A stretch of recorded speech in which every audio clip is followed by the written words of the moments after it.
I now want to take this opportunity to invite Helen from GEM to come and also give her remarks. You're most welcome.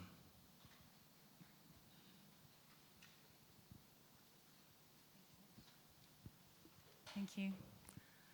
Honourable Minister of Works and Transport, Executive Secretary of the National Building Review Board, NBRB Secretariat, distinguished guests, colleagues, ladies and gentlemen, good morning. It is a real pleasure to be here in Kampala on behalf of the GEM Foundation for the official launch of the SERENE Project. Let me start by thanking the National Building Review Board for this invitation, for the leadership they have shown in this initiative and the ambition behind it. From GEM's side, I can say we are genuinely delighted to enter into this new partnership. Let me briefly introduce you to the GEM Foundation, the Global Earthquake Model Foundation. We are a non-profit scientific organization with a mission to develop transparent earthquake hazard and risk assessment resources anywhere and everywhere in the world, and to facilitate their application for risk management. At the heart of GEM's work are a few simple principles: openness, credibility, collaboration, and public good. We believe that scientific methods should be transparent and accessible, that the best work is done in partnership, that decisions need to be grounded in credible evidence, and that earthquake knowledge should ultimately serve society. The GEM Secretariat, based in Italy, is an international team of dedicated scientists, engineers, and software developers.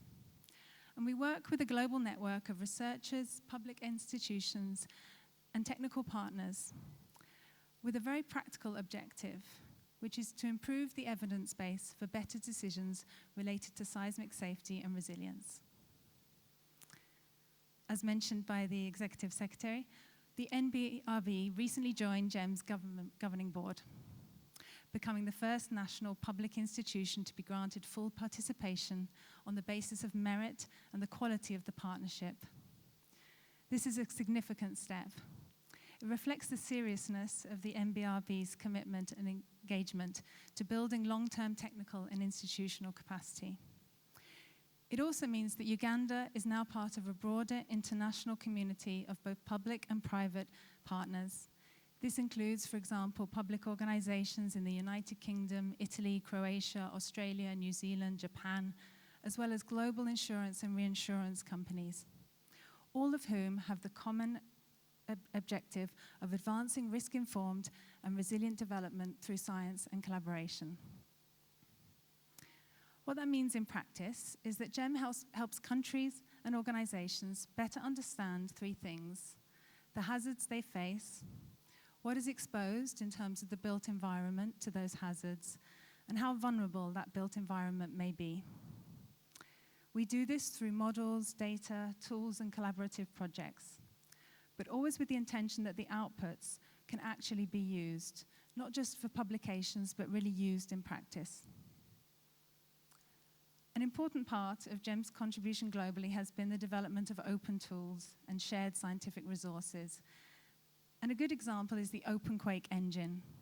This is GEM's open source software for seismic hazard and risk assessment. It's one of the main ways that we make available robust and state-of-the-art methods. We make them transparent, accessible, and usable. As shown in the map, it's been used all over the world in seismic hazard and risk assessments at multiple scales, from individual sites for nuclear power plants all the way up to regional risk maps. And it's not just a research tool. In countries such as New Zealand, the hazard models that have been developed with the OpenQuake engine have been used for this to support the building code development. So the seismic actions from those hazard models are underlying the new design codes. And that's also the case in many other countries. In Philippines, Indonesia, Australia, the same process has been undertaken. And alongside tools like OpenQuake, GEM has also supported a range of local, national, and regional initiatives in many countries, such as those shown on the slides, from hazard modeling to exposure and vulnerability work, to development of risk platforms, which can translate science into usable information for planning, engineering, and investment. For example, my slides have stopped. I'll continue. For example, we have recently supported Bangladesh with subnational risk modeling and with scenario assessments considering ground shaking, liquefaction, and landslides for both buildings and infrastructure. In El Salvador, we supported the Ministry of Environment in improving their national risk preparedness by co-developing the underlying hazard and risk models that they are using for rapid risk assessment and associated mobile applications. GEM has also worked in sub-Saharan Africa.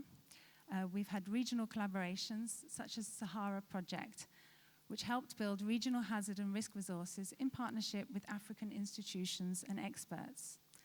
So for GEM, we can say this is not our first engagement with seismic risk in the region, but it really is our first national level partnership in the region. And that is exactly why we as GEM are so pleased to be part of the SERENE Project in Uganda. SERENE stands for Scientific Evidence in Risk Engineering Norms and Education. In my view, this is a very well-chosen name. It makes clear that this is not just about technical outputs, but it's about building the scientific evidence needed to support engineering practice, regulations, education, and ultimately, safer development. This is important anywhere, everywhere, but especially in a country where the built environment is growing so rapidly, where infrastructure investments are increasing and institutions are looking ahead. From GEM's perspective, one of the strongest aspects of this initiative is that we're not applying a generic global model to a local problem. Instead, the value comes from combining local practices, standards, and tools with local data, local institutions, and local expertise. Because good risk modeling is not just technical, it's collaborative, and it improves when it's grounded in local reality. What makes this project especially important is that it addresses seismic risk and multi-hazard risk at every level, from data collection to scientific modeling to practical implementation. The goals will include developing a national seismic hazard map for Uganda.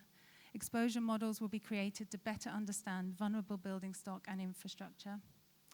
And a key output will be the first ever national seismic risk map in terms of economic loss.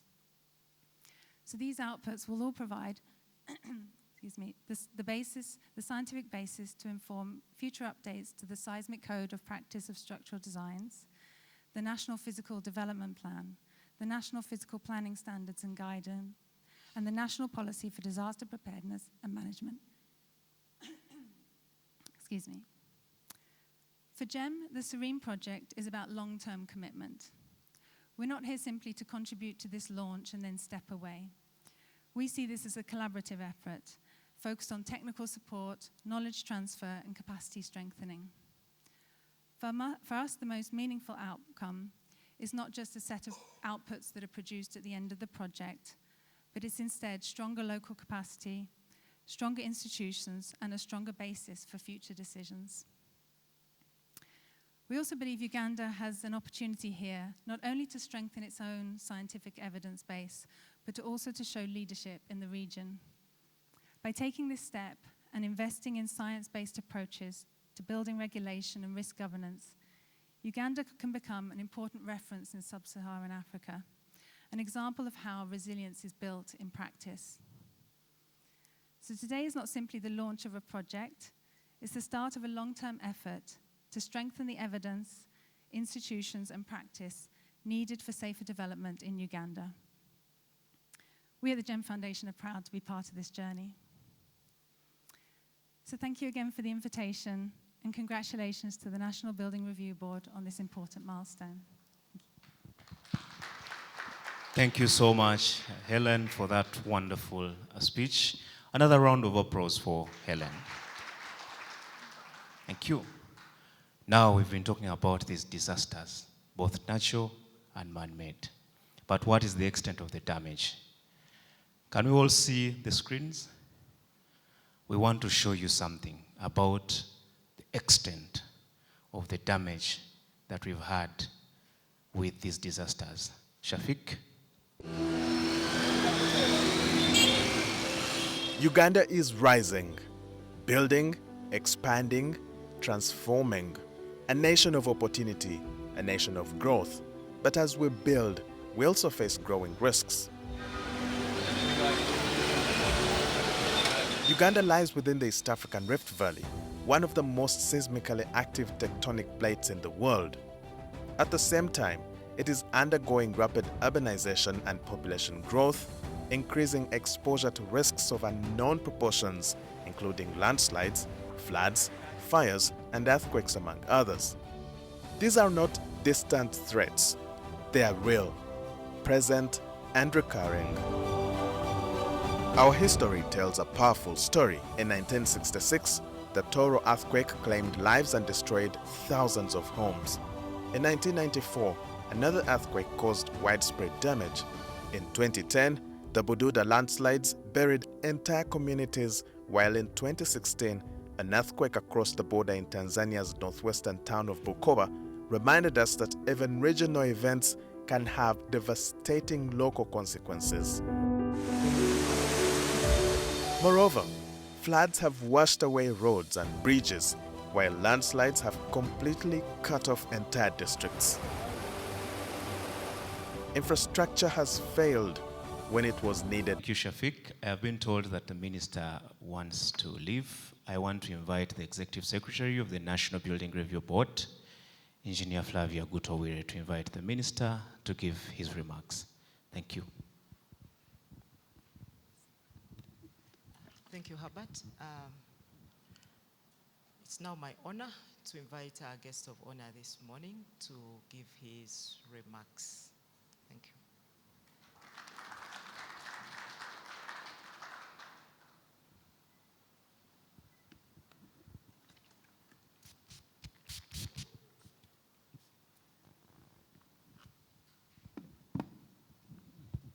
Thank you very much. First of all, I apologize for stampeding the program. I think most of you in the country know that elections have just ended, and there's a lot of transition now. Some people are not yet stable in which ministry they may be.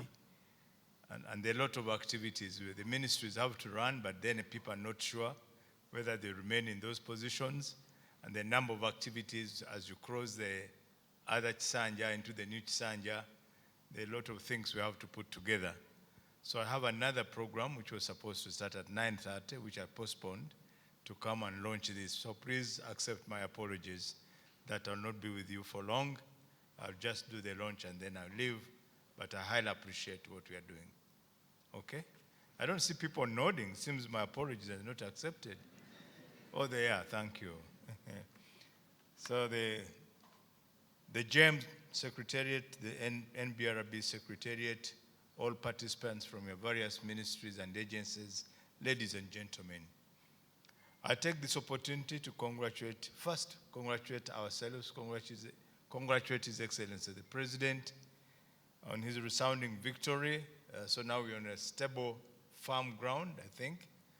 We have protected the gains, including the buildings, the structures which we built overnight. So I think we are now home and dry in terms of stability.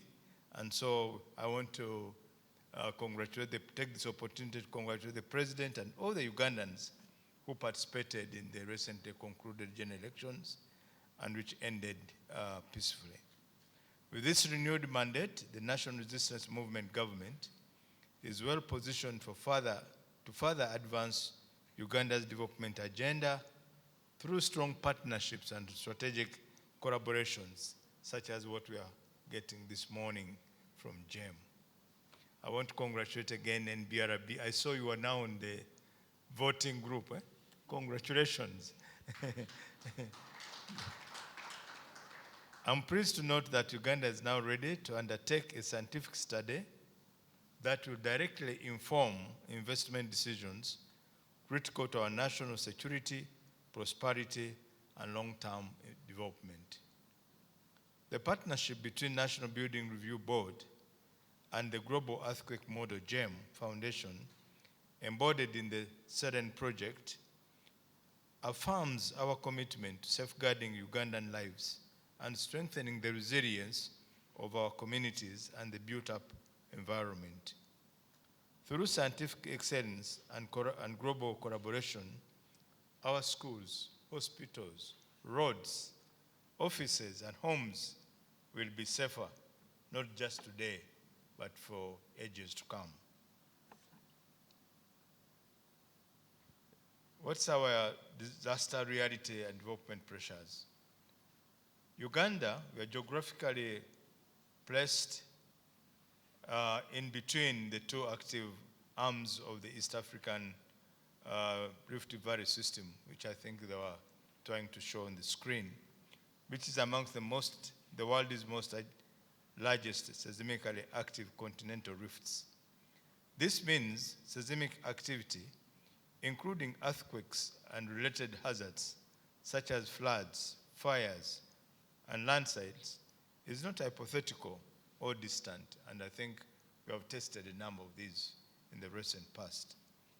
It is real and a present risk that demands scientific attention and proactive planning. I think what we have been doing right now, most of now has been reactive. So we need to have a proactive planning if we are going to respond adequately. We can't deny that disasters will not be there. They will, but the question is, how do we prepare? How prepared are we before they happen? And if they do happen, how are we able to respond? At the same time, our population is growing rapidly and urbanization is accelerating. More Ugandans are living and working in multi-storied buildings across cities, municipalities, and fast-growing town councils. These days, I think most of you see what's happening around Nakasero area, Kololo, the kind of skyscrapers which are coming up now. They're not the kind of buildings as I was growing up, I was witnessing. They're now 25, 30-story buildings. And so the challenge is different now, and it will continue being so. And as we grow more, because now we are 50 million, and I think we are projected to be 100 million, so the most likely we are not going to be constructing laterally, but we are going to be constructing more vertically in order to accommodate that kind of growth. So definitely this is a reality, that these kind of structures are going to continue coming up. And as they come up, of course, they come up with the challenges attended to them. Compounding this challenge is the proliferation of substandard construction materials and also substandard buildings in both urban and peri-urban areas. When natural hazards interact with weak construction, the consequences can be devastating. I think you can tell what would happen to that kind of structure, the 21-storied, if it's constructed with the substandard construction materials together with substandard construction standards. So the compounding of those make it really a big challenge. This is why the integrity of our built environment must be treated as a matter of national consciousness and responsibility. I was shocked, and I'm still shocked, when I heard the responses from some of our Ugandans, including very prominent Ugandans, about the law, the construction law, and which has just been assented to by the president. And the discussions are like, no, we shouldn't even go into having standards. We shouldn't have set up this kind of standards because Ugandans cannot afford. Sure. Can we afford to lose lives as simple as that? I don't think so. So I think we need to balance. What do we need? Can we sacrifice lives because we can't just afford to construct good standard houses and homes?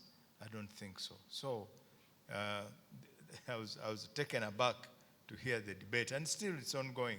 So I told my daughter, Guto, I said, you need to be so much on the media to educate people about the law, because some of these provisions have been there even before some of you were born. But the mere fact that they are not being implemented doesn't make that the law is very new. That some of them have been there, but only that we have not been enforcing them.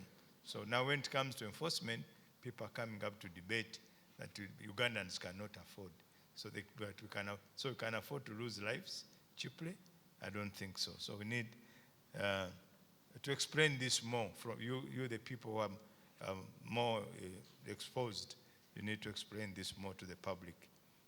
Without adequate safeguards, a natural event such as an earthquake quickly becomes a human and a socio-economic tragedy. Our history has already shown us the cost of unpreparedness. I'll give some few examples. Earthquakes.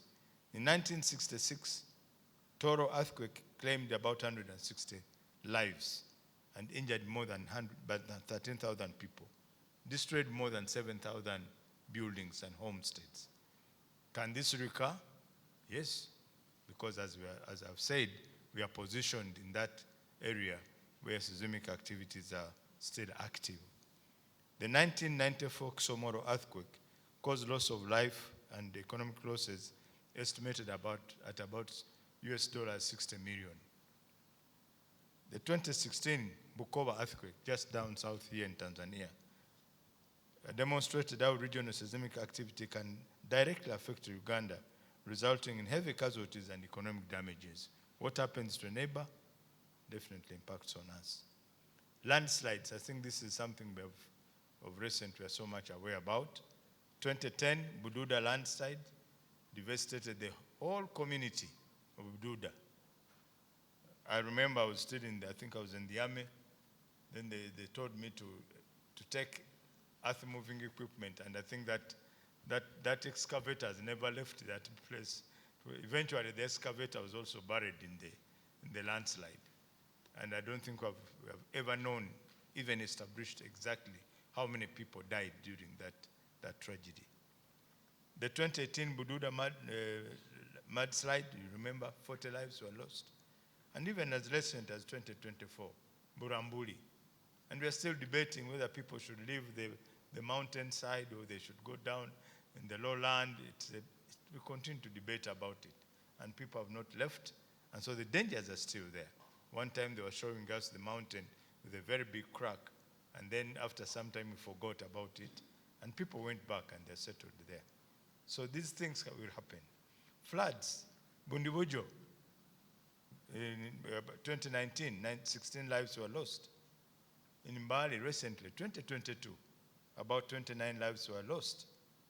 Kasese, this Nyamwamba River, practically every other year claims lives. So these are continuing. And then we talk about fires. I think many of you remember the Budo fire. That very unfortunate incident. Yesterday, one of the media houses carried a story of one of the survivors. She's now a doctor, Dr. Annette Nanteza. And she was telling the story of how the incident was happened. And it was very touching. She said how the kids fought to create a hole in the door. The lucky part is that the door was partially wood and partially metal. So she was giving the story of how they kicked and kicked until they created a hole in the door, and then they started moving out. And some of them died because of lack of knowledge.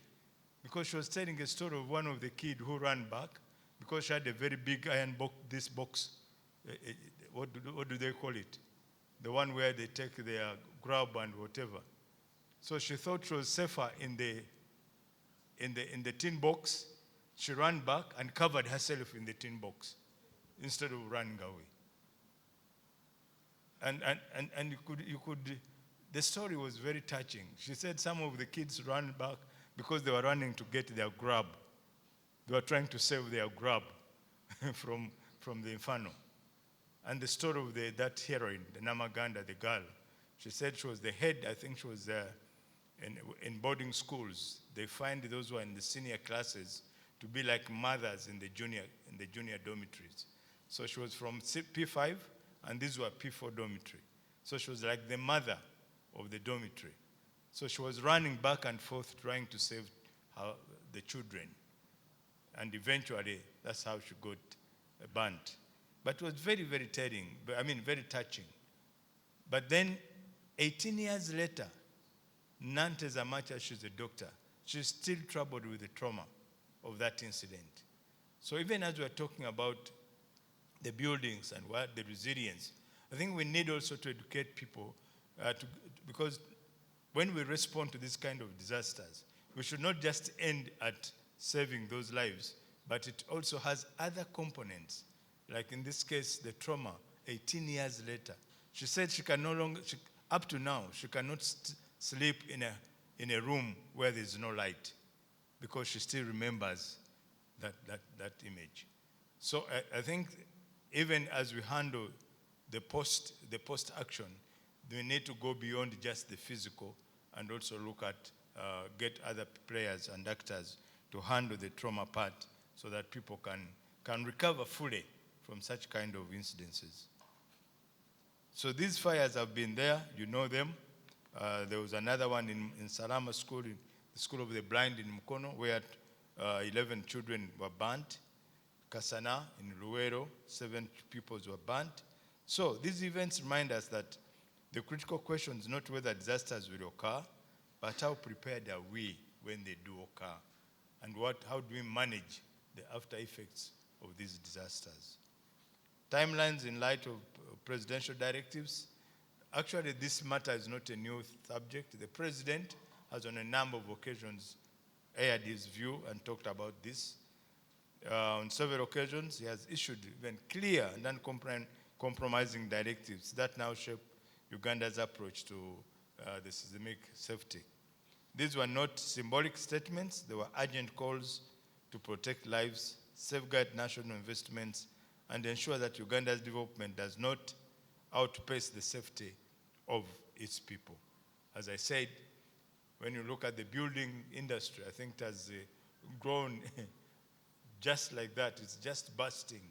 I think the planners and what are chasing the building industry because every day there's a new structure coming up and a new area developing. So the president, in a number of directives, this is what he has said. It gives us a directive to conduct comprehensive inspections of major buildings nationwide to assess their earthquake resistance and resilience. He told us to identify structural weaknesses and enforce immediate long-term remedial measures. He instructed us to ensure that every new building constructed in Uganda is earthquake resistant without exception, without shortcuts or compromises. So we are not coming up with new things, we are actually putting in action what the president has directed. He also directed us to strengthen building standards and enforce compliance across the country's built environment. That's why when we took the law, he did not hesitate and assented to it very fast because he has been concerned about these issues. These directives establish a clear national mandate. Uganda must transition from reactive disaster responses to proactive, science-led risk reduction and management. This is precisely where SERENE Project becomes both relevant and transformative. It introduces scientific evidence, advanced modeling tools, and modern methodologies that allow us to operationalize these directives and translate them into measurable progress. It empowers regulators, engineers, planners, and inspectors to act decisively, guided by the accurate data and informed by global best practices. Through SERENE, we are not only responding to presidential guidance, we are building a strong technical foundation that ensures compliance, strengthens regulation, and places Uganda firmly on a path towards community resilience. Its timing is not only appropriate, it is strategic, it's urgent, and it's nationally transformative, and we should all embrace it. Why is this collaboration important, and why does it matter to Uganda? This collaboration matters for one fundamental reason. It provides Uganda with the scientific support and technical strength we have needed for a long time. We have lacked this for a long time, And I want to thank NBRB and the Executive Secretary for the efforts they made even to link up with GEM. Knowing that we did not have the capacity, they went out because they knew that somewhere out there people had the knowledge we wanted and the scientific knowledge we wanted. So thank you again, NBRB, for that linkage. And by working with GEM Foundation, we gain access to world-class expertise. You have heard from the presentation of the GEM representative, and we have even seen the slides of how many people are participating in this and how many countries already are benefiting from this. So it is for us to grab the opportunity. It is here, James presenting us with an opportunity, and it's us to grab that opportunity and ensure that we are not left behind and we move with the modern times. In addition, it strengthens our building control system. When inspectors and approving authorities have accurate and consistent information, they can perform their duties fairly, confidently, and effectively, preventing problems rather than reacting after disaster has occurred. Moreover, there's an opportunity to update Uganda's seismic design code, which has been in place for over 20 years. Our country has changed significantly during this period. We are moving very, very fast. You know about the 2040 dream. You know about the tenfold growth. All this means it brings a lot of challenges on the table. We need standards that reflect today's realities, not yesterday's conditions. SERENE provides the scientific evidence required to revise these standards responsibly. The project will also build national capacity. Uganda engineers, planners, researchers, and regulators will acquire modern skills in hazard modeling, exposure mapping, and risk assessment. Skills that will remain in the country and continue delivering value for a long time, even after the project has closed. So let's grab these opportunities. Let's be open. Let's open our minds. Let's open be open to these new ideas and these scientifically proved modules. Equally important, this initiative will provide clearer and more practical guidance to local governments and construction practitioners. When all stakeholders work with the same data tools and standards, the result is a safer, more reliable, and a more dependable and resilient development, which will be followed by this. All this strengthens Uganda's disaster preparedness and supports the goals of Vision 2040, the Fourth National Development Plan, NDP4, and the Sustainable Development Goals, SDG, ensuring that as Uganda grows, it grows safely. There's growing, but we must grow safely, because as Guto said, it's not about just buildings. We are building, and we must protect lives. It's about the people. It's not just about bringing up structures. All this strengthens Uganda's, Ultimately, this collaboration means safer homes, safer schools, safer hospitals, and workplaces.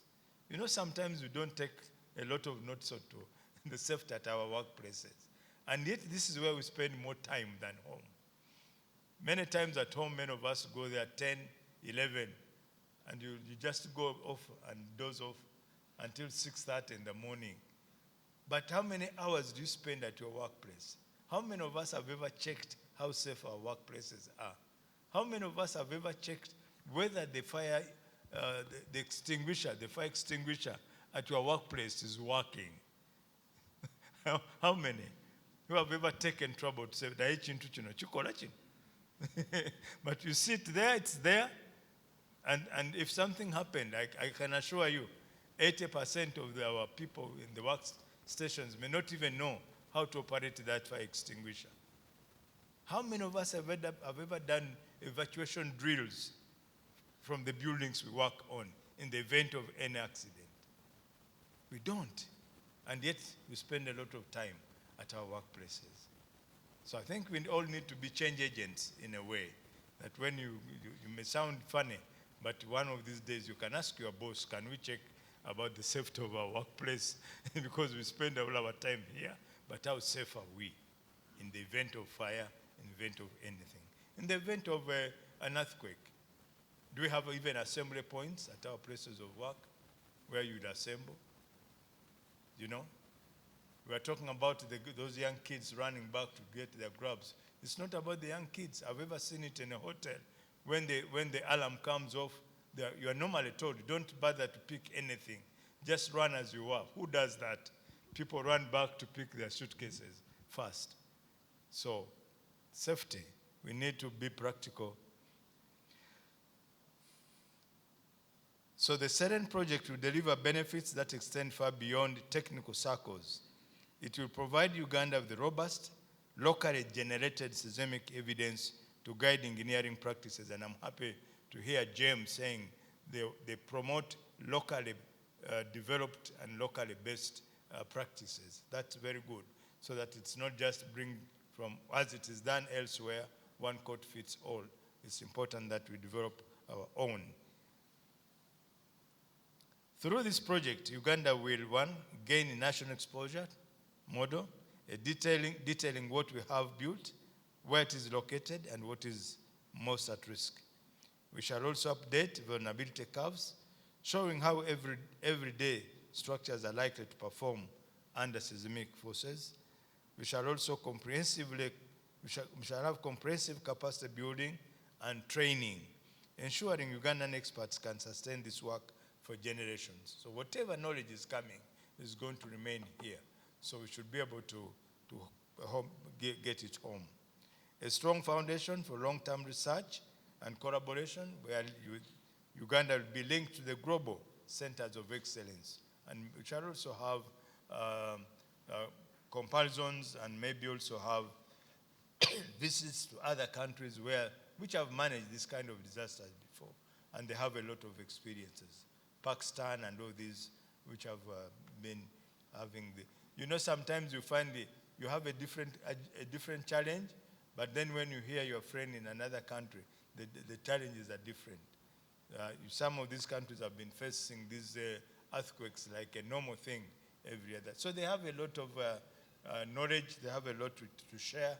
We should be able to go to have the sharing and do benchmarking to understand how things are done better. Taken together, these outputs will not only update our understanding, they will reshape the future of Uganda's built environment.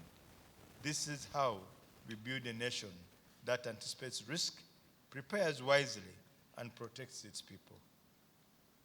As a ministry, first, the government of Uganda will fully endorses the SERENE project as a strategic public good initiative central to national safety and development.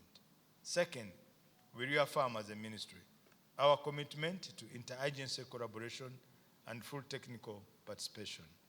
Disaster resilience cannot be achieved in silos.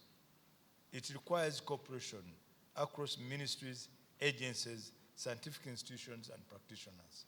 As I was saying, when we go to respond to this, do we just end at taking relief food and we give people the relief food to eat? What more do we do? How do we handle the victims of this kind of disasters? How do we prepare them that in the event that it happens again, they're better prepared? So it calls for interagency. It's not a one ministry. It's not NBRB. It's not architects, the Institute of Professional Engineers. It's calls for everybody. Minister of Health, Minister of Water, Minister of Lands, Minister of Energy. All of us must work together if we are going to be able to handle this. Third, as a ministry, we ensure that the project outputs directly inform revisions to Uganda's seismic design code and related infrastructure policies. Scientific evidence must translate into regulatory action and regulatory action into safer buildings. We also pledge sustained political support to ensure effective coordination among the central and local governments, academia, professional bodies, and the private sector. However, these commitments must be shared. We therefore pledge to call upon all developers, all professionals, regulators, and institutions to uphold the highest standard of integrity and responsibility. Building a safer Uganda is a national duty that requires corrective action. Together, we can ensure that every building approved, every structure inspected, be it a road or a bridge, and every policy implemented strengthens Uganda's resilience to disaster. If you build safely today, we ensure Uganda's tomorrow. And I think everybody wants to see a safer Uganda than what we have today. With that, I now officially launch the NBRB GEM SERENE Project. Thank you very much for God and my country. It allowed me to perform this and then allow me to leave. Thank you so much, Honorable Minister. May we rise up as the Minister signs the plaque that symbolizes the official launch of the SERENE Project. Eyes on the board.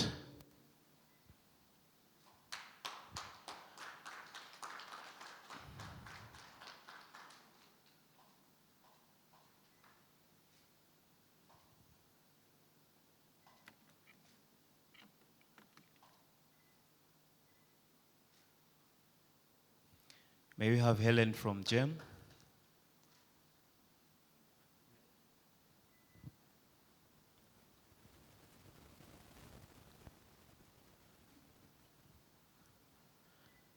The Executive Secretary.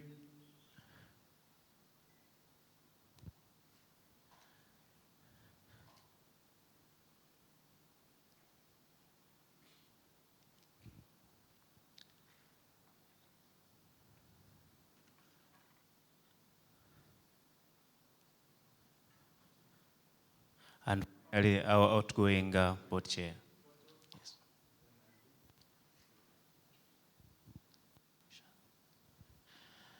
As the minister leaves, I think we shall go out with him. He's supposed to officially flag off the lab that will kickstart this exercise of undertaking the study.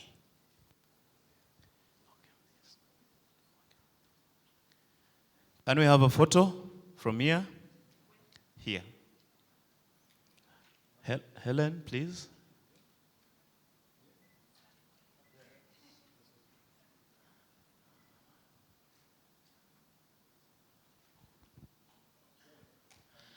Thank you so much. Let's escort the minister as he flags off the mobile lab. Let's go.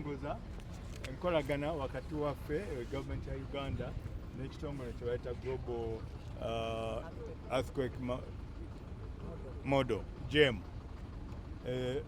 Olw'okuba tuli mu kitundu ekirimu oluusi ekibaamu musisi n'ebigwa bitalaze ebirala nga bye mubadde mulaba ebuduuda, bye mubadde mulaba amazzi ne ganjala ne gatwala abantu, emiriro egyokeza ebizimbe n'abantu ng'omuliro gw'ebuddo n'awalala. Tulina okulaba nga tuteekateeka ebizimbe byaffe okulaba nti twetegekera embeera ng'eyo bw'eba ebaddewo. Naye katubadde tetulina nnyo magezi agasingako agaffe. Kati ekitongole kino kigenda tuleetera abantu abakugu mu nsonga ezo, kubanga batulazeeko ebitundu ebisinga okubeeramu ebizibu ng'ebyo, ng'eyo mu New Zealand, Australia n'awalala, byo nga babadde nabyo ebbanga ddene. Kati bagenda tusomesa batuwe ne equipment nga bwe mulabye kati eyo laabu, era bweva wano egenda fotopoto okutandika okukebera amayumba, okulaba amayumba gano senga musisi abazze gasobola okuyimirira, era bwe gaba gayimiridde abantu bayinza okufiiramu baba tuyinza okukola okwongera nga tulongoosa. Ne bye mulaba ebizimbe bino bye tuzimba mu Kampala enkya n'eggulo, ebizimbe ebyo senga musisajja byonna bisobola okuyimirira, oba bw'aba akubye abantu baffe basobola okuwona. Kyentongoza kati era ekitongole kyaffe ekya National Building Review Board nga bakolagana n'ekitongole ekyo bagenda kuba nga n'abantu abalala ba architecture, ba engineer, aba national water, bonna nga tukwataganira wamu tufune amagezi ago tusobole okwetegekera ebigwa bitalaze. Shafiq, is the documentary ready? Uganda is rising, Building, expanding, transforming. A nation of opportunity, a nation of growth. But as we build, we also face growing risks. Uganda lies within the East African Rift Valley, one of the most seismically active tectonic plates in the world. At the same time, it is undergoing rapid urbanization and population growth, increasing exposure to risks of unknown proportions, including landslides, floods, fires, and earthquakes, among others. These are not distant threats. They are real, present, and recurring. Our history tells a powerful story. In 1966, the Toro earthquake claimed lives and destroyed thousands of homes. In 1994, another earthquake caused widespread damage. In 2010, the Bududa landslides buried entire communities, while in 2016, an earthquake across the border in Tanzania's northwestern town of Bukoba reminded us that even regional events can have devastating local consequences. Moreover, floods have washed away roads and bridges, while landslides have completely cut off entire districts. Infrastructure has failed when it was needed most. But not all disasters are natural. Across Uganda, fires have destroyed markets, schools, and public buildings. Building failures have exposed weaknesses in design, materials, and supervision. Investigations by the National Building Review Board point to recurring causes including non-compliance, substandard materials, lack of professional oversight. These are not unavoidable. They are preventable. A significant proportion of Uganda's building stock remains vulnerable. When natural hazards meet weak structures and human error, it compounds the risk. A hazard becomes a disaster, and a disaster becomes a national loss. The threat of earthquakes, seismicity, which is a hazard which may not be frequent, but when it occurs, it's fatal. Last incident that we had, which specifically had great impact in Rakai, brought down, caused the collapse of several buildings across the country. Uganda has recognized this challenge. His Excellency, the President, has issued clear directives to inspect buildings, to enforce standards, to ensure resilience. This is a shift from reacting to disasters to preventing them. The SERENE Project, scientific evidence for risk, engineering, norms, and education, is Uganda's strategic response. A partnership bringing together science, data, and global expertise to transform how Uganda understands and manages natural and artificial disasters. Uganda stands to benefit a lot from the SERENE Project because we look forward to building scientific evidence that will guide in forming regulatory standards for building control in this country.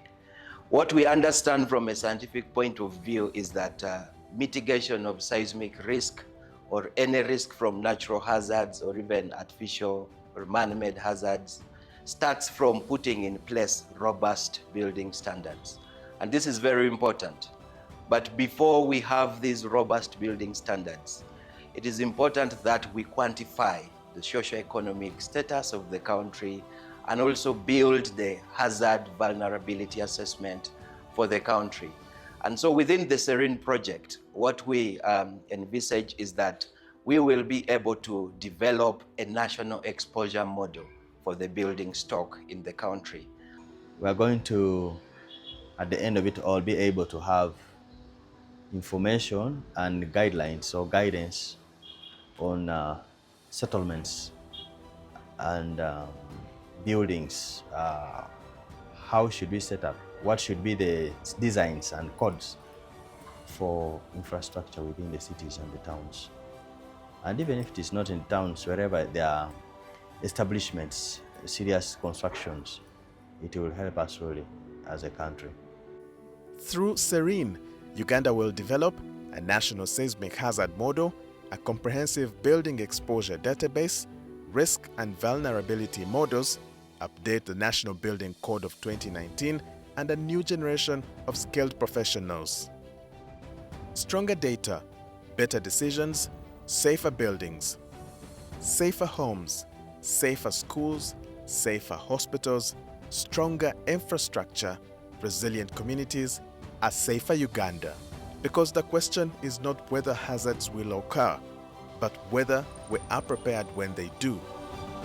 With the SERENE Project, Uganda chooses resilience. Uganda chooses a safer future. Safe buildings, resilient communities, sustainable future.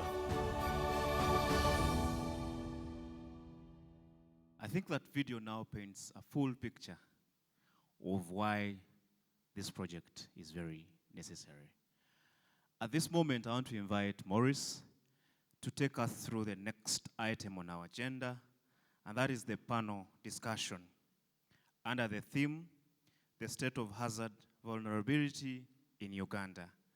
And we shall have Makerere University, Office of the Prime Minister, and the Ministry of Energy, plus the team from GEM to be part of the discussants under this topic. Maurice, you're most welcome.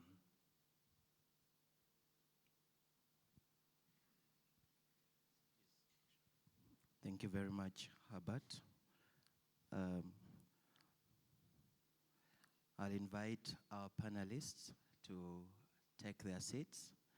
I'll start by inviting Catalina from the Global Earthquake Model Foundation. She is the Senior Seismic Risk Modeler. I'll also invite Dr. Moses Matovu from Makerere University. And I'll invite Catherine Mbisiwe from the Office of the Prime Minister.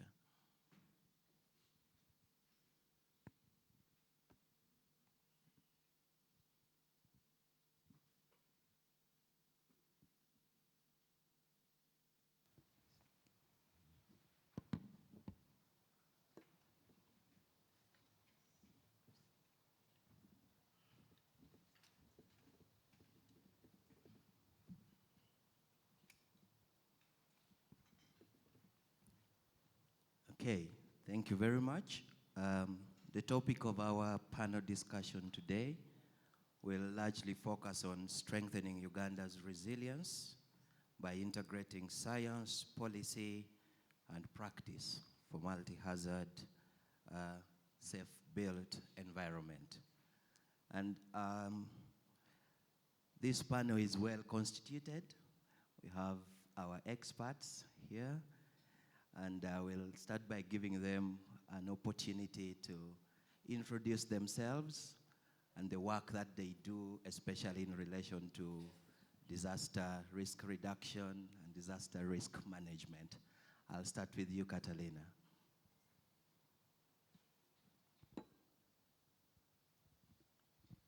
Good morning, everyone, and thank you to NBRB for making us part of the project. And thanks to all of you for being here. I'm Catalina from the GEM Foundation. I've been working at GEM for more than 10 years, and I work in different regions, also with different set of stakeholders, on strengthening capacities, transferring the knowledge that we have collectively developing with partners and collaborators around the world, and sharing it with institutions, can be from the governmental side, from the academia, from the general public. And we work building, or me personally work more building, developing exposure models, risk models, and working on the OpenQuake engine as well.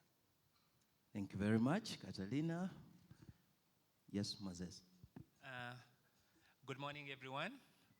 I'll start by thanking NBRB for this invite. I am Matovu Moses, a lecturer with Makerere University in the Department of Civil and Environmental Engineering.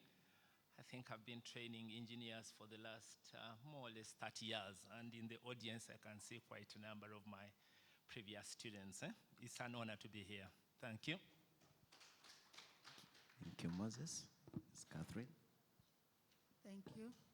My name is Catherine Ahimsiwe. I'm the Assistant Commissioner Disaster Preparedness. I have done disaster preparedness and management work for the last 16 years. I did team lead the development of the National Risk and Vulnerability Atlas, where we have earthquake mapped as a hazard. I spearheaded the development of the Disaster Risk Management Plan 2022-2032. It clearly talks about prevention and mitigation measures for earthquakes. Right now, we are talking the language of Integrated Disaster Information Management System, where we want to have anticipatory action linked to financing for disasters so that we are better prepared than before. Thank you. Okay.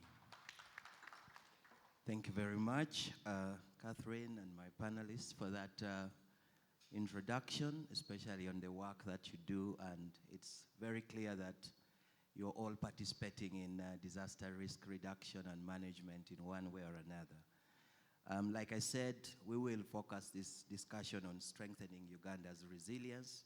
And so we'll bring many of the expertise that we have to basically see how the outputs of the SERENE project can be translated into policy, regulation, and many of the other guiding standards for the construction sector. We've already heard from the keynote address and from the guest of honor who launched the project that we are now moving from reactive disaster response to a more proactive risk-informed planning and regulation. And so I want to start with you, Catalina, maybe to just throw more light on your understanding of risk. I know probably at the Global Earthquake Model, you've done a lot of work in many of the other countries. So if you can just explain to us some of the key drivers of disasters, maybe earthquakes, floods, landslides, and also explain to us how they are interrelated. You can take about 5 minutes to talk about that.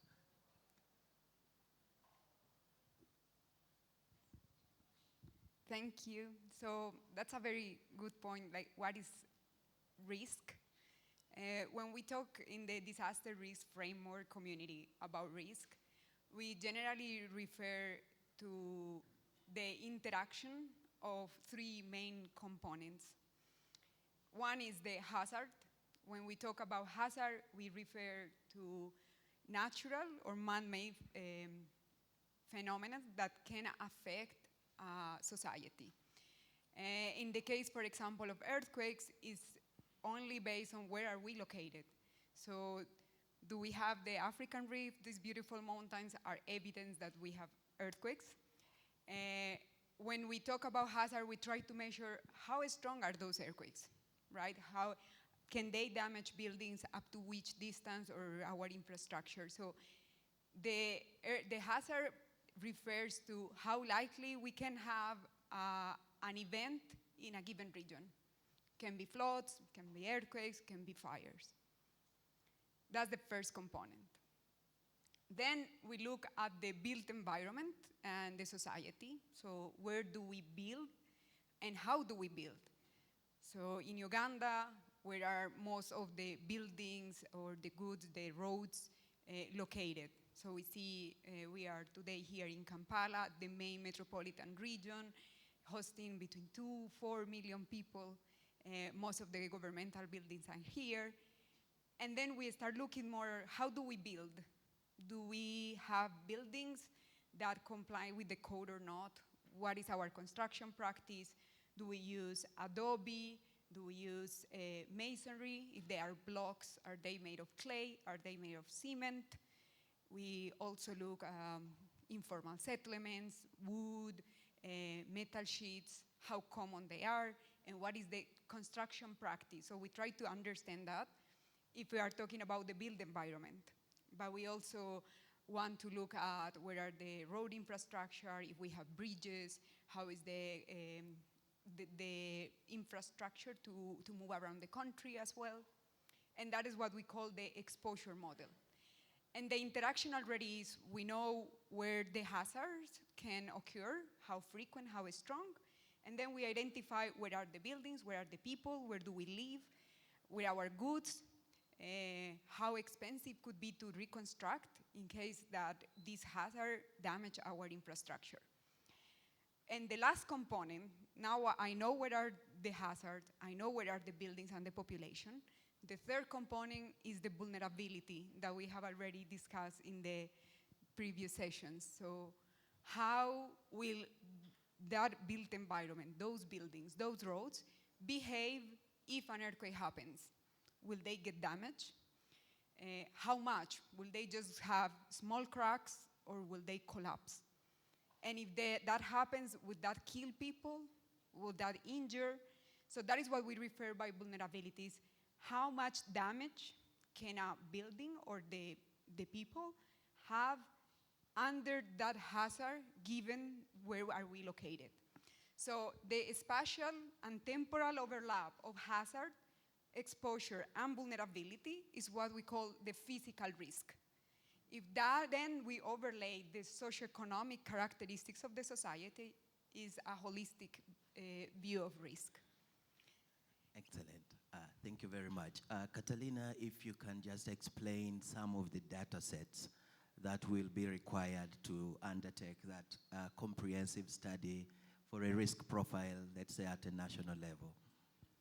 So in the SERENE project, our goal is to have those outputs, to have a risk assessment for the country.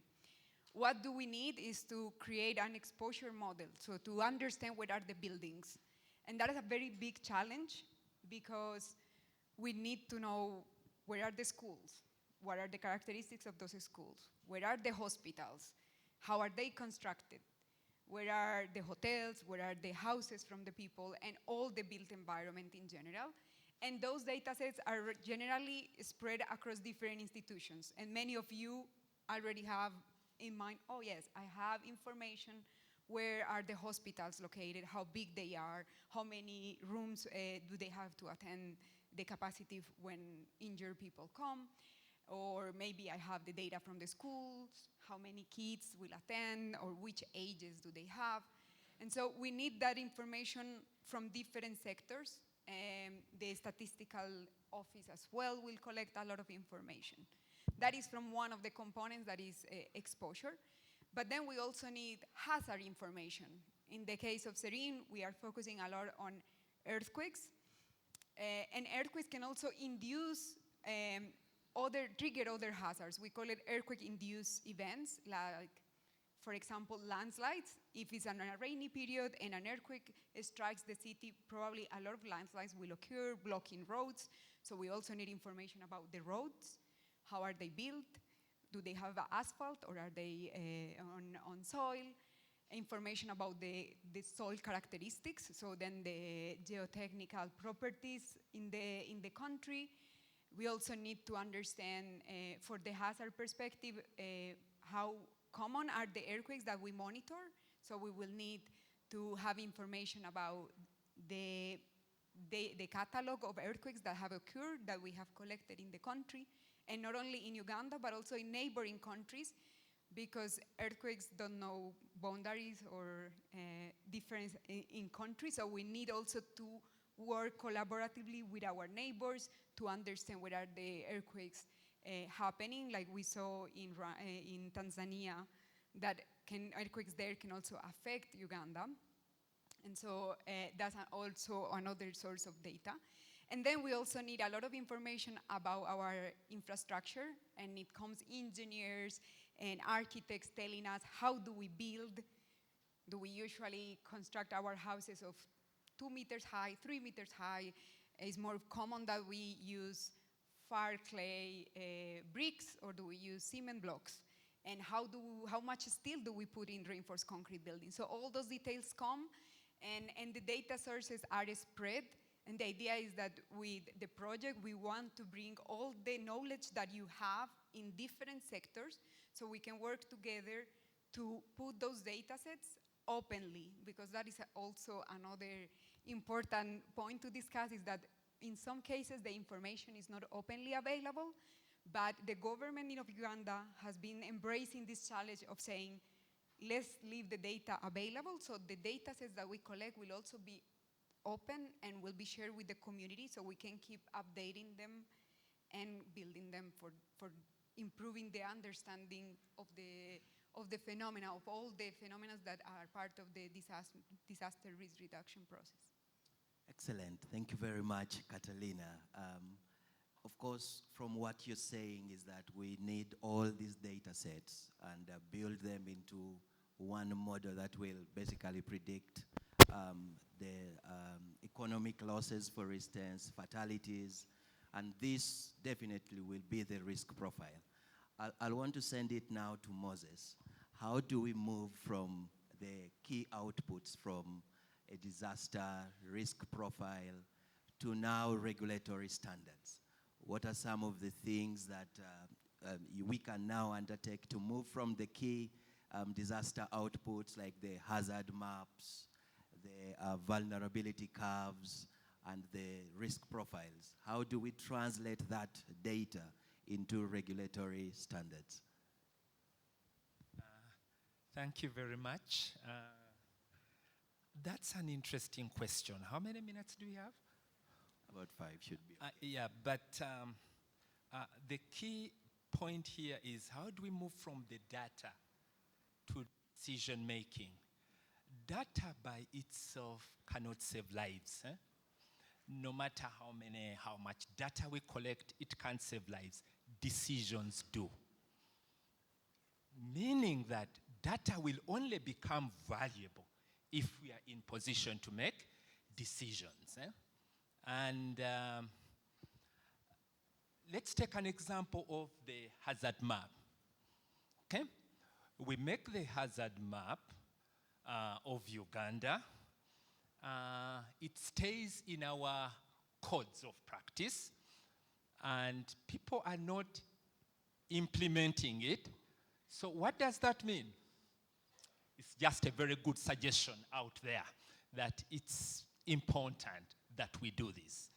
And that's why we need to be able to use this data to inform the things that we use as, for instance, engineers. The codes of practice must be informed by actual data so that we stop making assumptions. If the hazard changes, design forces change.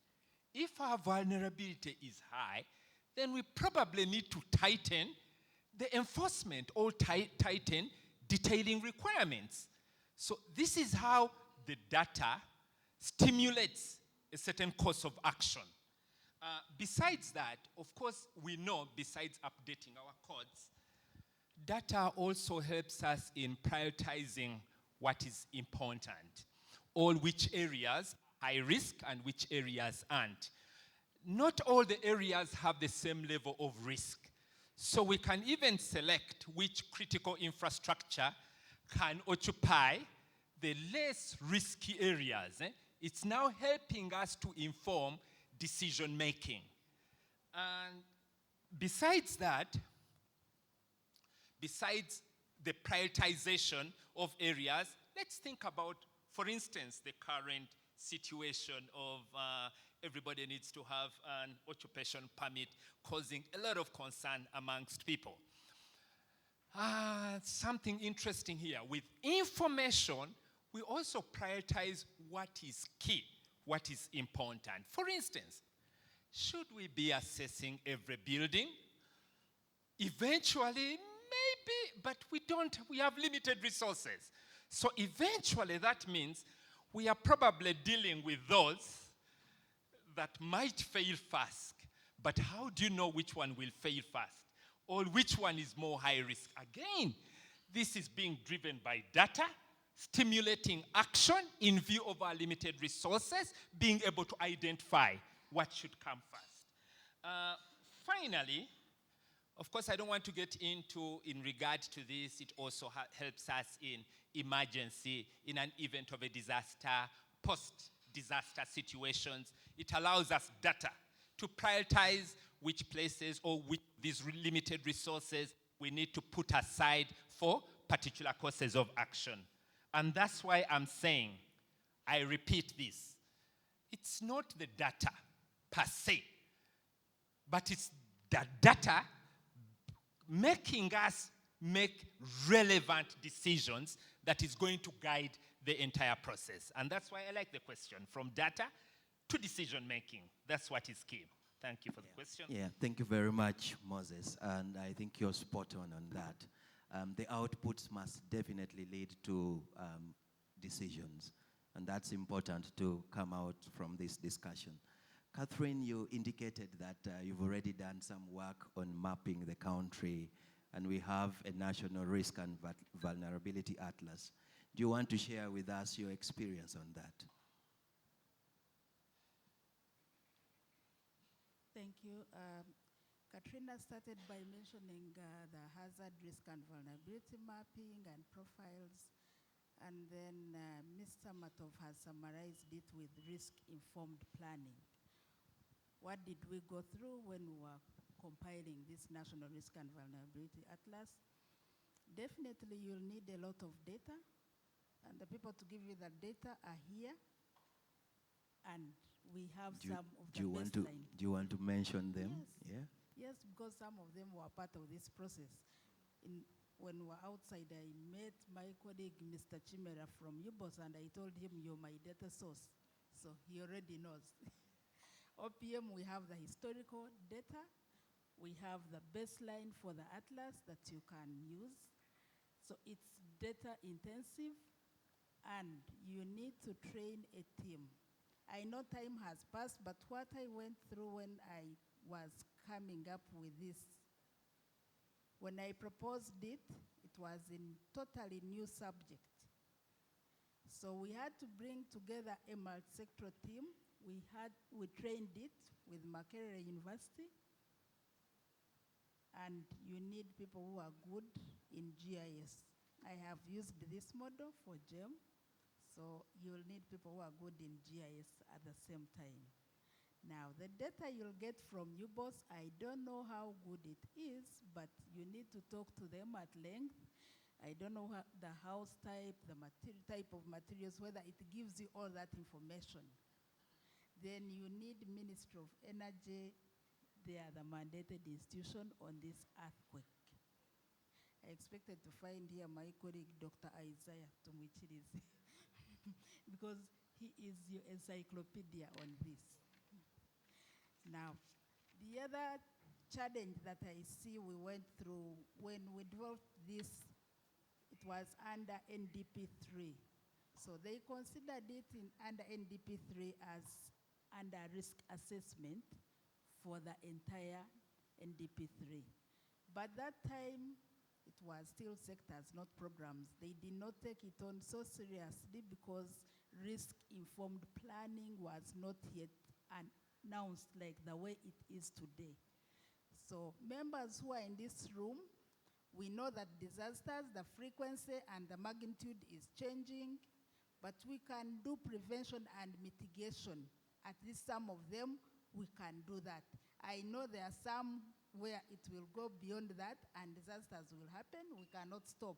But at least let's embed risk-informed planning in all our physical plans, in our building plans, be it roads, so that we can reduce on the impact of some of these disasters.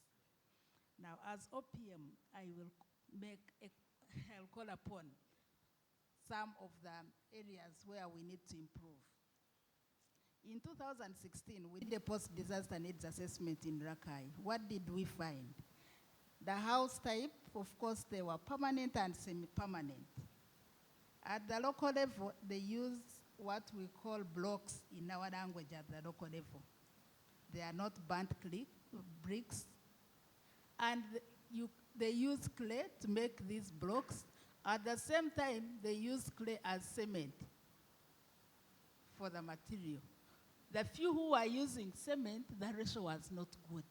So that's why the impact in Raqqa in 2016 was so high. Now, as OPM, I would like to make these points that we need to update the National Risk Atlas that we have started on. The process is ongoing. We need to go at the local level where this risk is, the areas that are prone, and we update the hazard, risk, and vulnerability profiles using this model of GEM so that we can get to know what is happening at that small scale, and also we have better vulnerability curves. I can tell you, you'll find your vulnerability curves more than half will be in red. We have been there, we have seen. Now, the early warning systems. We are developing the integrated disaster information management system. Why? This is going to be multi-hazard. Because at OPM we coordinate, but we have established that information is fragmented. We have a lot of information, but it's fragmented. At the same time, we are supposed to issue early warning alerts. Now, where do we base ourselves to issue this? So we need support from you, the programs, the MDAs, to come together and we develop this system, support it. We are embedding in triggers and thresholds so that we are able to anticipate a hazard ahead of time. If we have clicked prepare, we are prepared. We are linking this to risk financing, working together with Ministry of Finance. We started what we call disaster risk financing. A strategy is being developed that is going to be launched around July. We link the anticipatory to financing. At times, there are disasters where, hazards, you see them coming slowly, slow onset, or even a flood, you can tell. Now, when an earthquake happens in an area that is prone to landslides and it's during heavy rains, you can evacuate these people using some small money in cash transfers so that they are safe, and in case an earthquake comes again, they are not affected by the hazard. So, and the training, I already indicated it. GEM is a model, it has been there, but I know few people have used it. And as we move forward, kindly, we need more people to be trained in this. I know the committee is going to be trained, but we need to bring more officers on board. We need to appreciate the area of disaster risk reduction, disaster preparedness, so that we stop being reactionary. It is too expensive. Thank you. Thank you very much, Catherine, for that. I'm also aware that you have a national policy for disaster preparedness and management. Do you want to just comment on how effective are those policies that we have? And maybe can you share some of the challenges that you faced in the implementation of that policy? We have the National Disaster Preparedness and Management Policy that indicates the various hazards and policy actions. At OPM, we do coordination of disaster preparedness and management. The implementation is done by ministries, departments, and agencies of government. In that policy, it clearly stipulates the lead agency and the policy actions the lead agency is supposed to do. I am happy that today, Ministry of Works and Transport are doing what they are supposed to do in that policy. The challenge that we have been facing is that when people open this policy and they see that it's for the office of the Prime Minister, they don't go inside to see what they are supposed to be doing. But in such meetings, we are beginning to see and appreciate our roles and responsibilities as programs, and we are also beginning to appreciate the prevention and the mitigation so that we come together and do preparedness better than before. Thank you. Thank you very much, Catherine, for that. Moses, I want to go back to you. What are the universities doing around disaster risk reduction? Areas of research, thematic research areas that are probably leading to the update of the design standards, training of the professional engineers, the architects, and many of the other practitioners. What are the universities doing? Any research areas that are probably linked to the SERENE project that we can take advantage of?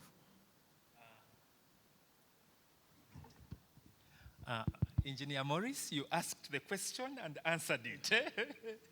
I like that. But as the Honorable Minister said earlier on, this is something that we cannot solve on our own, all in silos. Or we need a collaboration.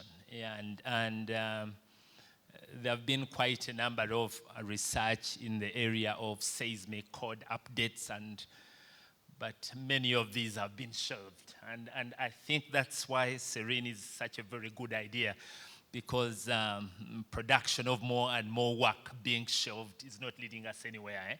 We need to get to the last milestone. Indeed, the way I see it, government is doing a good thing, framing the direction of the policy and also assisting us with enforcement. Because without enforcement, there is nothing. We can come up with all sorts of good ideas. There's nothing.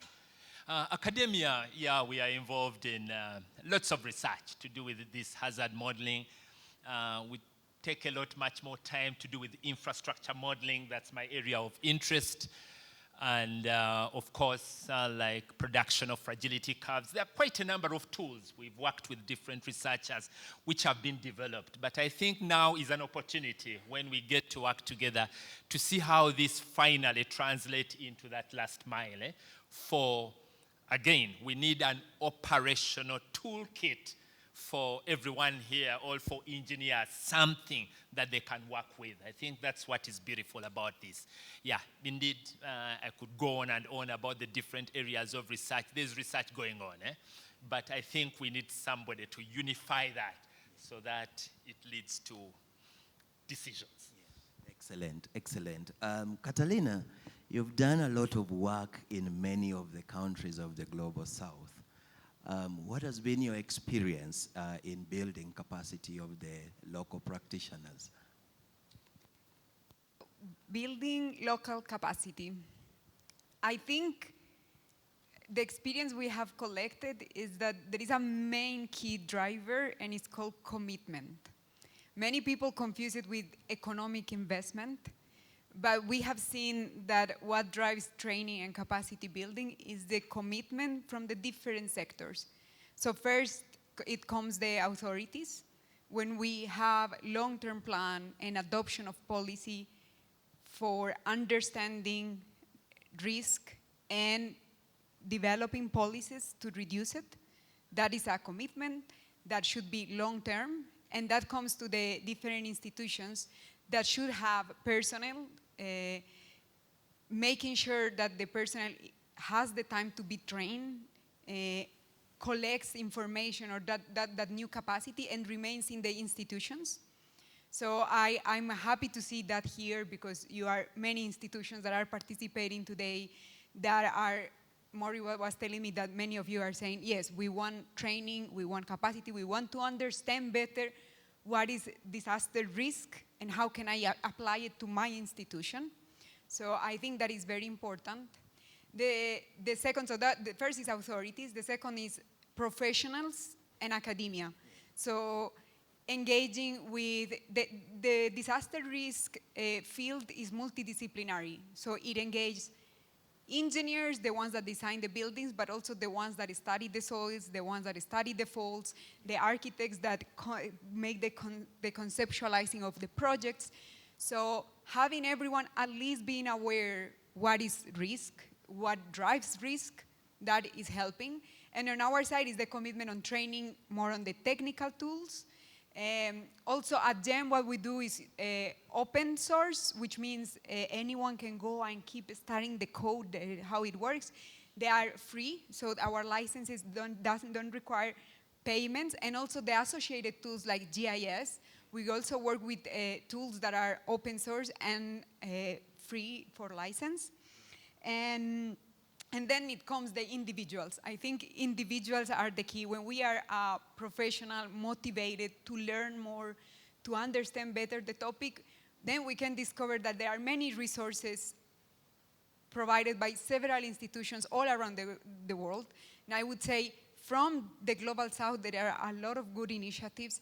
And what we need is like maybe that support to say, we can do it, we can learn, but the learning should be stay in our country, right? Because consultants can do a lot of work, or global institutions come, but we need to build that knowledge here. And it comes from universities, where I should be incorporating in my curriculum topics that are related to disaster risk. In general, that is not by default on the curricula from university. If we are, let's say, civil engineers, we learn how to design buildings, but it's not that we know how to build those models, or we are not very familiar. So we can incorporate that in the universities by bringing the knowledge, making courses. In SERENE, we are committed to do open training, inviting professionals, academia, working together with the universities here, so they can get more familiar with the models that are going to be developed. But also the models are static. We do them, and who is going to maintain them? Who is going to update them? It should be the country, because you are the only ones that have that knowledge, that information, and moreover, the mandate to do it. So I think positively, the training comes a lot from inside more than like from outside. So if we are motivated to get that information, to learn it, I think we have seen many countries applying it successfully. So I'm very happy to see that here in Uganda, you have set up all the main pieces. Now our challenge during the project is make it happen. Okay, thank you. And I'm sure the trainings are available, so we will, of course, at some point invite all the relevant stakeholders to nominate people who can actually undertake these trainings.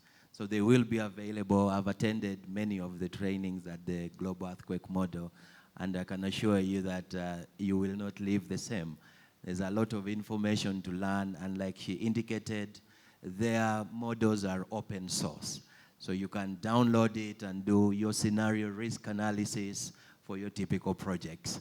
And this will be very important for the engineers. Moses, I want to take it back to you again. We know that our building stock in this country is largely substandard. What is it that we are going to do? Of course, the research that we are doing, SERENE is going to give us way forward. But what about the existing buildings that we already have? What should we do? Yeah, thank you very much for that question. Indeed, whenever new policies come up, whenever codes are updated, that question always comes up. What should we be doing for the existing stock? And fortunate for us, and even from our experts, there are quite a number of models that deal with vulnerability analysis or assessment of existing buildings. I think as far back as 20 years ago, I worked on something very preliminary to do with seismic evaluation of existing buildings. Now, for the existing stock, fortunate for us, there are also methods of strengthening them. But again, the key is we can't assess all. Or we might need methods that quickly screen through which one is more vulnerable from those that are less vulnerable. Okay? And again, based on what is critical and what is less critical. My suggestion, as always, is we need to be very tactical in how we approach a problem that has been in our midst for quite some time. Okay, so we are going to get into quick screening, get to do quick methods. We are fortunate in academia that we have a great resource, the students. So there is always a human resource available for this kind of works. Many a time, all they need is merely support. And I'm really looking forward to this. Yeah, you mentioned structural retrofitting, strengthening techniques, which definitely is an approach we can take for the existing building stock. Sure. Are there efforts really at the university to probably undertake other research studies on other possible strengthening techniques? Is that something that you are exploring at the universities? Good question. To the extent that we investigate this through modeling, we do that. But most of the time, these things need to go an extra mile to actually be convinced that they would respond the way you think they will respond. Yeah, so what we are saying is that, yes, people have gone through this, but through numerical studies and so forth, through literature studies, but we have not been able to experiment. But now, with the university, there are a number of things that are happening in the near future. I think many of our labs will be strengthened, and you'll see things begin to happen. For sure, that is an area that we can work with. But more importantly, again, many of these methods are for possibly earthquakes in Japan, earthquakes in USA, blah, blah, blah. They are dealing with a certain basic assumption that even the construction followed certain methods. And one of the reasons I like SERENE is because we are going to get information based on what is here. I don't want to get into more scientific issues like you typically see small columns in beams. Now you are a scholar of this, so you understand that. So when we are modeling, what are we modeling? We are typically modeling what things that happen outside. What about things that happen here? And I think that's where more emphasis will be. There's now an opportunity to probably evaluate our own, to also investigate, simple methods, but based on actual structures here. For me, that's always how the ideal vision where it should be getting. Exactly. Thank you very much, Moses. And you bring the point on our local building conditions that have to actually fit in the models. Catherine, from your experience, I'm aware that maybe from the previous landslides, floods, you have put in place some relief housing mechanisms. Do you want to share with us some of the mechanisms you've put in place? Maybe the use of local materials like timber, bamboo. Have you done this, and are these some of the things that we can explore?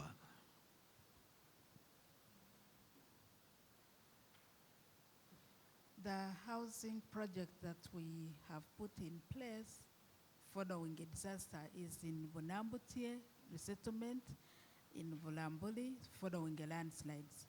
We used the local materials, that is the bricks, and these were being guided by the Ministry of Works and Transport for the designs and working together with the UPDF Engineering Brigade and the Engineers Department and the Uganda Police Force. So they did factor in all this because an assessment was done on the soils that they were going to construct on and the area being prone to landslides. So they did factor in all these issues, and it was the designs were risk-informed. Excellent. Maybe just the last one from me, Catherine, is, and maybe Catalina might comment on the same, is on how do we now translate the risk profile into, you talked about risk financing, into maybe insurance premium calculations, and how that can guide government on planning and zoning the country in terms of calculating insurance. That will be guided by the models that we are going to develop under GEM, looking at the risk itself and the vulnerability curves. So we developed, working with the Insurance Regulatory Authority and the Ministry of Finance, we look at the level of risk and we develop an insurance that suits every category of the risk. Of course, insurance also, it is business.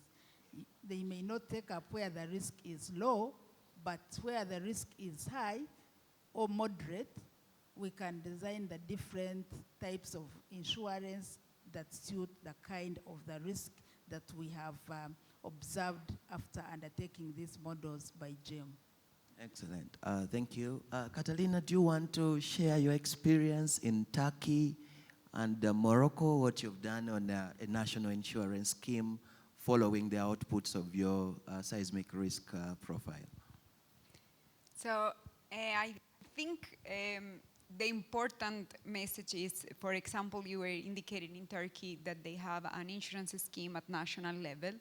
It's more that once we build models that are tailored for the country, that we know what are the weaknesses, where can we improve them, then we understand more or better what is driving economic losses, because we are talking about financial protection. So if we want to buy an insurance, now we are not only relying on what the financial institutions, right, the insurers and reinsurers are selling us, but we as a country can take better decisions because we know our risk. So we know where earthquakes or specific hazards are causing more economic losses. And we can also learn which financial mechanisms might work better for the country. And what is happening now, a big movement around the world, is that countries are trying to make financial protection for all the population, not only for the ones that can afford insurance of their specific assets. And so I believe that having those models, understanding them, will give us already like very good information to take decisions, as the professor was saying, because then we can discuss with the sector. We are lucky that in our governing board at GEM, many of these reinsurance make part of it, because you don't invest without knowing what are your risks. So that is the key. We need to understand them first before we transfer them to other institutions as well. Thank you very much. What we are getting clearly here is that the SERENE Project will provide us with the scientific platform, but it is generally our collective responsibility to translate this science into safer buildings, stronger institutions, and resilient communities. I'll allow the audience maybe to take 2 or 3 questions. Yes, the audience, I'll start from here. Thank you. Mine is simple, and OPM. OPM talked about many good things, but the challenge is these are not known. They are not shared. So how can OPM share with universities, with professionals, because they are good there, but they are not known? Sharing what we have. Maybe to add also to OPM, during your assessment of the different risks, the world is changing, and some risk may be outside this. Mine is about how prepared are we as a country, like in the event of war, bombs, nuclear bombs. How are we prepared in terms of infrastructure to make the community safe? Thank you. Engineer, are you expecting bombs to come here? We should prepare.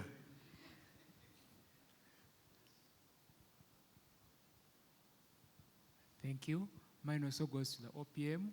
So earlier on in the morning, the minister commented about the kind of perceptions the community has about the building standards. And these perceptions are carried on by high stakeholders, like people who are very influential and should be expected to implement them. So what is OPM going to do, or what is it planning to do to change the perspectives of people in the community so that they can implement these building standards? Because it may not help to carry out all this research, yet people are not willing to implement or promote the standards.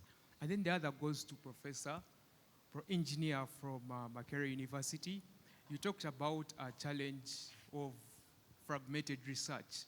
So I was kindly inquiring, are there any platforms or forums that are trying to bring together different people who are carrying out research about disaster preparedness, except avenues like this, because I'm sure this is the first avenue that is bringing together different stakeholders about disaster preparedness. So I'm kind of wondering whether there are any other forums or avenues that are bringing together people to mitigate the challenge of fragmented research in the field of hazard assessment.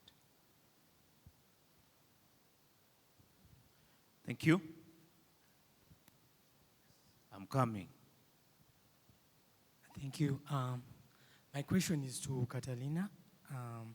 From your experience with working in other countries in the Global South, have you found a correlation between vulnerability and exposure and buildings constructed with bio-based materials?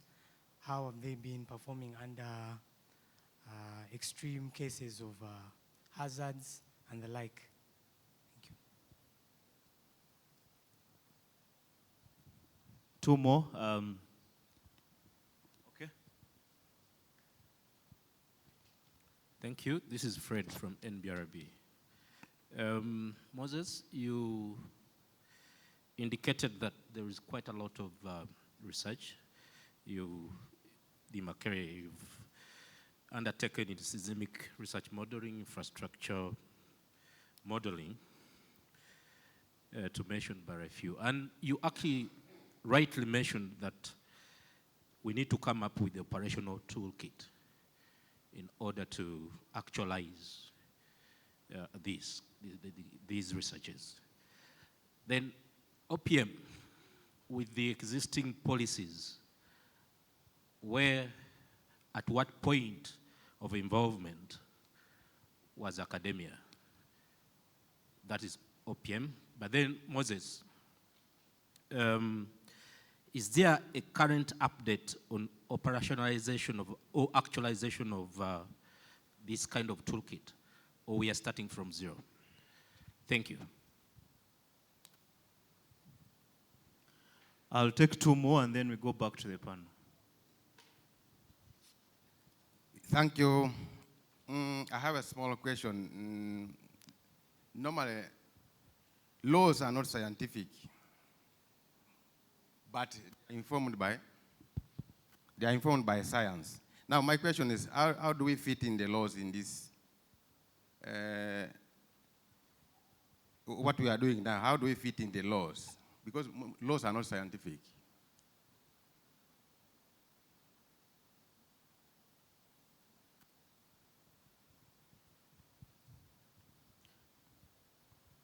Yes. Thank you so much, the panel. My name is Edgar from the National Planning Authority. Just a supplement to what the commissioner from OPM said, that NDP3 was not, did not undertake risk-informed planning. I want to comfort the country that now with the National Development Plan 4, risk has been mainstreamed within the National Development Plan. And for each of the 18 programs, there is a component of risk that is embedded therein. Of course, with the recognition that our development plans as a country can either stand or fail in case of these natural hazards. So in terms of the National Development Plan, risk is embedded. And for each of the strategic plans of the MDAs, the ministries, departments, and agencies, they are required to anticipate, to plan for this risk.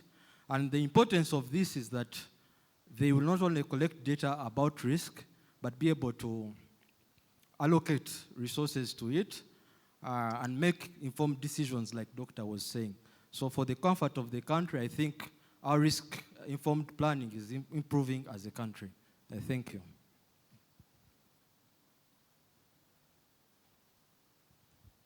Thank you. I think we should go back to the panel and provide responses. I think we should start.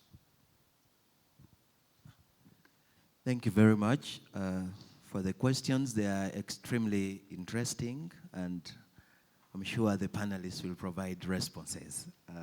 We can start with OPM. There were a couple of questions. You can respond to those. Thank you. The first question was about sharing information. You check on our website for NECOC, that is the National Emergency Coordination and Operations Center. You'll find under publications, resources, you'll find this copy of the National Risk Atlas, and I'm talking about, and annual state of disaster reports and hazard profiles and any other information that you require. Then we also have the Disinventor, where we capture our information. It's up to date until 2021, and we are still trying to enter more information into that. The second question was, how prepared are we of these buildings or in terms of the population, in terms of a disaster like a war? You know that by constitution, this is a security matter, but also under the constitution, disaster response, the UPDF has a mandate Now, as OPM, we have a unit, which is the National Emergency and Coordination and Operations Center, that is headed by a UPDF personnel seconded to us. This is at the level of an assistant commissioner. So we do work together with UPDF closely to train and prepare in case of a disaster. And in case there is a disaster, in the event of disaster, UPDF comes in to support us in response. As I talk right now, there's a multi-sector team that is being trained by the UPDF, and the training is ongoing in Mbale on matters of disaster preparedness and management under the theme Strengthening Multi-Sector Resilience and Local Action on Sustainable Disaster Response and Management, Integrated Leadership and Command. So OPM is fully represented and other MDAs of government. Perception, yes, we all know that there's a challenge of mindset change across the country, but we do not get tired to do what it takes. So with these new revisions in the building law and then the codes, we have to do sensitization and awareness raising of the communities so that we can do mindset change together as a whole government, not only leaving it to Ministry of Works. Even you as the community, member of the community, as a leader of the community, you have a role to play. Disasters do not discriminate when it happens, and you're part of the community. Unfortunately, you can be part of it, so you also have a role to play. What point of involvement is the academia? When you read through our National Disaster and Preparedness and Management Policy, the role of the academia is clearly stipulated under research. We have worked closely together. I didn't want to mention, but Mr. Matova, I can mention. The training on GEM, he was part of it. We worked together with the College of Environment to develop the course for Masters in Disaster Risk Reduction. We have done the same with under Public Health, Masters in Disaster Management and Public Health. At times we are called upon as guests to give a guest lecture, so it is part of us and we work closely together. Okay, thank you very much, Catherine. I think you've answered all the questions. Moses, you had a couple of those questions, two of them. Thank you very much, Chair, and thank you, whoever posed those questions. My colleague here has made it a little bit simple for me, and she raises a very important concern. It's one of sensitization, because both my questions can more or less fit in that.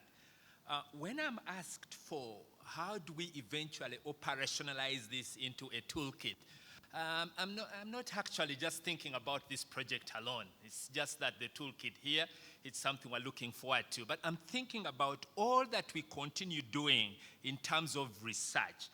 Does it actually translate into some kind of action? That's the last mile that I'm referring to the ordinary person.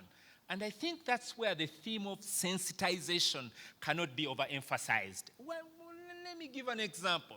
Something as basic as there's research that shows that, for instance, people, you are more likely to survive an accident if you are putting on a safety belt. Implementation is simple, you would think. But what happens? And I guess that's why I keep emphasizing that we simply need to sensitize. There is information up there on the website that many of us may not have known. Now OPM is drawing us to. There is information up there. It reminds me, I don't want to vulgarize the debate, but you see those hawkers shouting, shots here, shots there, and then they take you behind the door. You get to know there is something important through noise, but I don't want to look at it that way. I'm bringing it back to the concept of sensitization. And that's why all these issues we are talking about, occupational permits and what, I think people just need to be informed more. And so that's why I say operationalization, I don't want you to look at it that way. I'm looking at how can we as a university, all people, we shouldn't be acting alone, make these ideas work for ordinary people. sensitization, involvement, getting to know what we are doing. This is one good example. UIPE is here. Why not organize many more such so that we can share whatever is happening? You get it? Engineers here, if I were to ask for what do they use for their wind designs here? Very interesting response, but we keep talking about things in the corridors. We need to start talking about this, sensitizing each other, but in a more intentional fashion.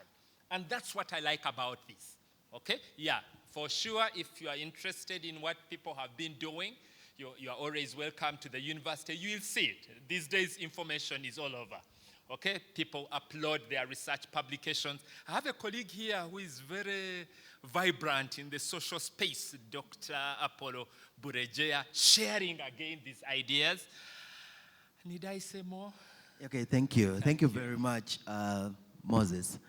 Of course, in the acronym SERENE, the last E there stands for stakeholder education.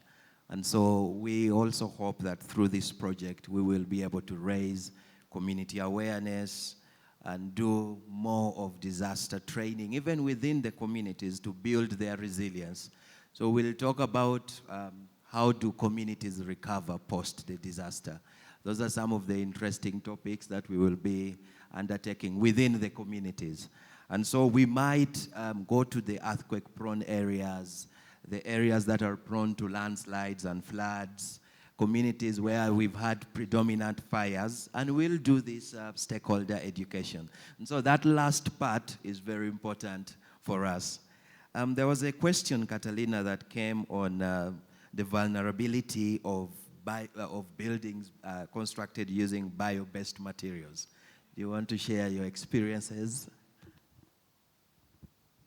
Yes, I think it's a very good question because over the years and after destructive events have struck in different parts of the world, the engineering community has learned which are the most vulnerable buildings, right? And what is driving that vulnerability. So the question was about, what about the global south? What we have seen that can be also reflected here in Uganda, right? After earthquakes, for example, Gorkha earthquake in Nepal, back in 2015, there were more than 100,000 deaths, and most of the people were located in buildings made of stone with very poor construction practice. It's not only the material, even materials, every material can be built better if we know how to construct them following the best standards. Similarly, Adobe, which is also used here, or is quite vulnerable. And also something that is really worrying for, in general, in the global south is all countries, we have this big challenge of enforcement of building codes. And after the earthquake in Turkey, what was observed is Turkey is a country continuously struck by destructive earthquakes.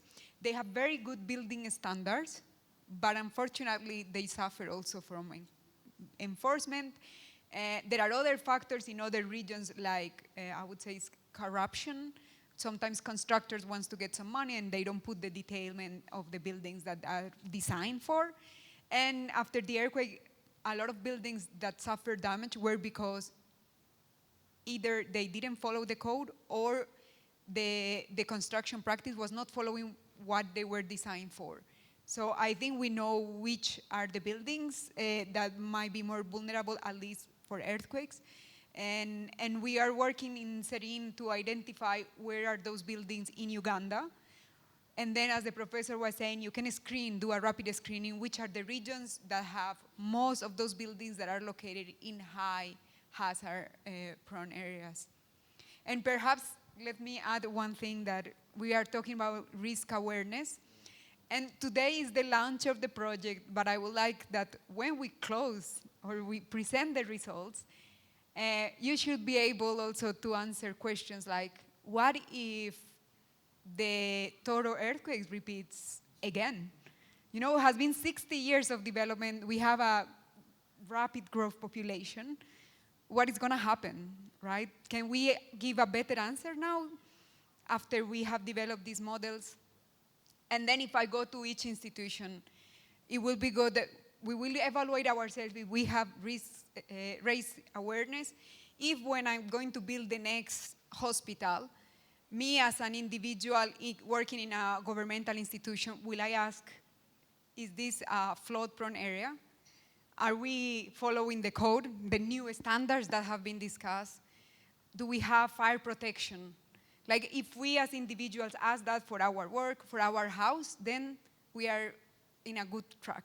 And then I think having those models and results help us to communicate that not only to authorities, but also to the general public. Once we can go and say, where is your house? How is it built? And we can tell them, do you know that an earthquake can happen here or a flood can happen here and will damage our house, perhaps the schools where our kids are going. And that, I think, is the work that we can try to pass mouth by mouth once we understand better what are we facing. Thank you very much. I'll request that we give a round of applause to our panelists. They've done very well. Definitely, the SERENE Project is being executed with NBRB at the pivot, but we need a lot of input from many of the other stakeholders. And so when we reach out, either to disseminate any of our outputs or to request for data, please support the project. Before we close, I'll just allow my panelists to give their parting shots, their final remarks, maybe in a minute, just your final remarks, and then we will close this session. Yes, thank you. Information, I'll start with that. When we are doing risk assessment, it comes to exposure and we have critical elements at risk. I kindly request that when they reach out to you, Ministry of Health, Education, the roads are with Ministry of Works, kindly provide this information because that is what will guide planning. Risk communication, all of us here have a role to play. If you want to achieve disaster preparedness and management, you're technical, people are complaining about the building codes, please find some time, explain to them how it is to their advantage and to the advantage of the country. The media, we have been here together. I am sure you have learned. Please do communicate what we have shared here for the benefit of everyone. As Office of the Prime Minister, working together with National Planning Authority, we are developing the checklist for mainstreaming DRR into programs of government. We shall be sharing this and we shall call upon you, if you're a key stakeholder, to come and give an input so that we have a final which can be easily implemented. Thank you. Thank you very much, Catherine. Moses, your parting shots. I was trying to think through. I think I will default to what I am most passionate about. Mindset. We are talking about sensitization. I will take it back to mindset. We have a number of issues. We can't solve all of them at once.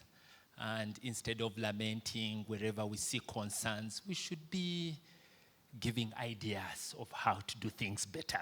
I know NBRB at the moment, these are trying times via social media and so forth, but I wish many more people could come to the core to explain things, to suggest practical way forward. And that's why my parting shot will be more about let's address problems in a very tactical way by trying to change mindsets. Thank you. Thank you. Catalina, final remarks? I think as the Global Gem Foundation, we are very happy, delighted to be part of the project. We are committed to make the result, like to put in practice what we have learned globally in the country, to learn from you local practices and adjust also our tools, our models in a way that can serve all of you and hopefully also the entire region. Okay, thank you very much to our panelists. Just finally, I also want to inform you that the National Building Review Board is organizing the State of the Building Sector Conference between the 9th to 11th of December 2025. I'll ask the media team to display the call for abstracts. And we will invite many of the stakeholders to submit their abstracts, and we envisage that some of the findings from the SERENE project will also be presented in the conference. So please, you still have some time. The deadline for abstracts is 30th of April, and we will be happy to receive those abstracts for you to participate in the State of the Building Sector Conference. The theme for that conference is Beyond Bricks. We want to advance building standards for sustainable built environment. So please, we are happy to receive your abstracts. Thank you. That brings us to the end of this panel discussion. I'll now hand over to the MC. Herbert. Thank you so much, Maurice. An applause for the panelists and Maurice, the moderator.